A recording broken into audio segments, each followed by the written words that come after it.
पहली न्यूज निकल के आ रही है टेस्ला से। टेस्ला अपना पहला एक्सपीरियंस सेंटर मुंबई में ओपन कर रही है 15 जुलाई 2025 को। कंपनी ने पहले ही 5-6 मॉडल Y SUV इंपोर्ट किए हैं चाइना के संघाई प्लांट से। इनकी बेस कॉस्ट 28 लाख के आसपास है, लेकिन इंडिया में 70% इंपोर्ट ड्यूटी के बाद प्राइस 48 लाख प्लस जा सकता है। अभी टेस्ला सिर्फ इंपोर्ट कर रही है, लोकल प्रोडक्शन स्टार्ट नहीं किया गया है, तो देखना होगा अगर रियल प्रॉफिट इंडिया में आ रहा है, कितना एम्प्लॉयमेंट मिलेगा, ये या सब यूएस चला जाएगा। Government policy clarity and tax incentive का वेट चल रहा है। टेस्ला का ये शोरूम एक प्रीमियम ईवी एक्सपीरियंस जोन होगा जहां बुकिंग, टेस्ट राइड्स और मर्चेंडाइज अवेलेबल होगा। ऑलरेडी मार्केट में है BYD Atto 3 34 लाख के आसपास with local assembly advantage. MG ने भी अपने रेट्स ड्रॉप किए रिसेंट टाइम्स में, तो ये टेस्ला अगर 40+ लाख क्रॉस करता है, प्राइस सेंसिटिव मार्केट में सस्टेन करना मुश्किल रह सकता है। 48 लाख के प्राइस पॉइंट पे टेस्ला का इनिशियल फुटप्रिंट नीश सेगमेंट तक लिमिटेड रहेगा, अनलाइक टाटा और MG जिनकी EV मिड सेगमेंट के लिए है। According to reports, Tesla Delhi showroom भी प्लान कर रही है।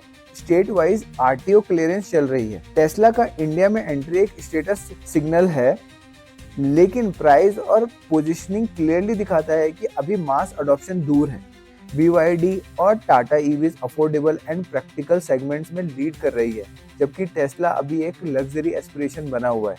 अगर government duties, import duties soft करे और लोकल मैन्युफैक्चरिंग अलाउ हो तो पिक्चर चेंज हो सकती है।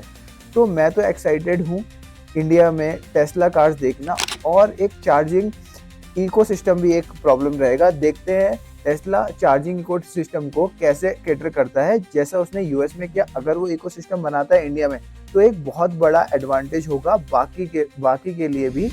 एक तरफ इलॉन मस्क इंडिया में टेस्ला शोरूम लॉन्च करके EV रिवॉल्यूशन ला रहे हैं, और दूसरी तरफ उन्हीं की पुरानी कंपनी OpenAI AI ब्राउजर के साथ इंटरनेट का पूरा गेम बदलने को तैयार है। OpenAI अपना AI पावर्ड ब्राउजर लॉन्च करने वाले हैं नेक्स्ट फ्यू वीक्स में, और ये गूगल क्रोम को डायरेक्ट कम्पीट करेगा। ब्राउजर होगा क्रोमियम बेस्ड। इस ब्राउजर में बिल्ड इन ChatGPT इंटरफेस होगा। आप डायरेक्ट ब्राउजर के अंदर चैट करके टास्क कर सकते हो, अलग से ChatGPT ओपन करने की जरूरत नहीं है। ब्राउजर के अंदर ऑपरेटर AI एजेंट होगा, फॉर्म फिल करेगा, बुकिंग करेगा, वेबसाइट नेविगेट करेगा, काम खुद कंप्लीट कर देगा। OpenAI का जो प्लान है, यूजर के ब्राउजर डेटा को यूज करके स्मार्टर AI बनाए, जैसे गूगल करता है अपने एड सिस्टम में।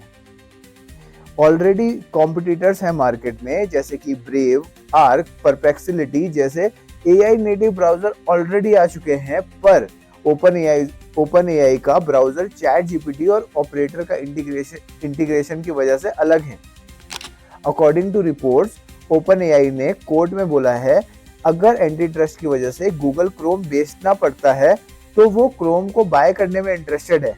भाई, this is a direct war on Google Chrome. OpenAI सिर्फ एक चैटबॉट नहीं बनाना चाहता, पूरा इंटरनेट का गेटवे कंट्रोल करना चाहता है। अगर ये ब्राउजर प्रॉपर्ली चला तो हो सकता है फ्यूचर में सर्च भी ChatGPT से होगा, और वैसे भी अभी ChatGPT अडॉप्शन बहुत ज्यादा बढ़ चुका है, और काम भी ऑपरेटर से होगा बिना गूगल खोले। AI अब ब्राउजर के अंदर एंटर कर चुकी है। अब रेस जो है वो यूजर कंट्रोल की है, कौन सबसे ज्यादा यूजर को कंट्रोल कर सकता है। Now we need to watch out closely what will be the next move of Google as a market leader. दूसरी तरफ इलॉन मस्क की कंपनी के ही ट्विटर के एक्स CEO जैक डॉर्सी ने लॉन्च किया है ब्लूटूथ मैसेजिंग ऐप BitChat। इसमें हमारे मैसेजेस डिलीवर होंगे इंटरनेट और मोबाइल सिम के बिना।